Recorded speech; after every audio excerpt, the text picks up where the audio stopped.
One of the biggest issues that started to surface over the course of the last few weeks is a term called de-dollarization.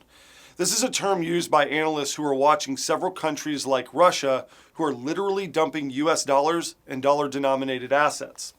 Many countries have been doing this over the course of the last couple of years, but it hasn't caught much attention until the last couple of months. This is because Russia has literally dumped over $80 billion worth of US Treasury bonds over the last 2 months. That's almost their entire holdings in US Treasuries combined.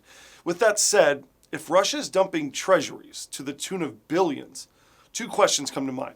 1, why are they doing this? And 2, what are they buying in place of these assets? For one, we don't know 100% as to why Russia is dumping treasuries. Nobody does because they haven't made a public statement. But anyone can assume that it's probably because it has a lot to do with the repetition of sanctions being placed on Russia by the Trump administration. It could also be a result of the trade war with China and how much it affects Russian trade as well.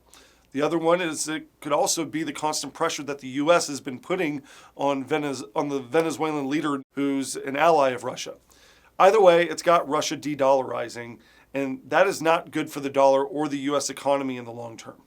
This could get considerably worse should other countries start to adopt the same philosophy. This isn't a good thing for us because over the last decade, we've seen the percentage of countries that use US dollars on global trade go from around 80% of the world down to less than 60%.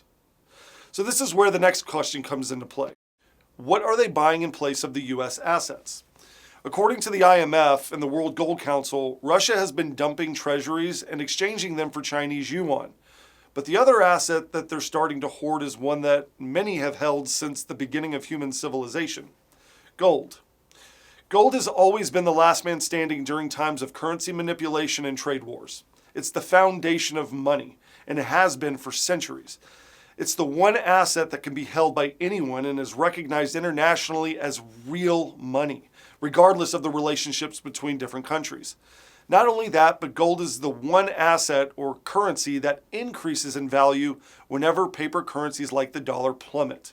And if we start to see a new trend of countries dumping dollars to buy the yuan and gold, it will have a huge impact on the dollar as well as the entire global economy. With that said, if you'd like to get more information on this topic, you can pick up US Money Reserve's latest report. Why this bear market will be different, 7 reasons not to write it out. It has a lot of really good in-depth information in regards to long-term wealth protection and the value of your dollar over time and what you can do to help protect your portfolio.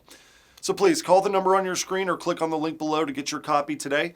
Feel free to comment and share this video if you find the information useful. If you're watching us from YouTube, please subscribe to our channel so that you don't miss a single episode. I'm US Money Reserve's Patrick Brunson, and as always, thank you for watching Market Insights.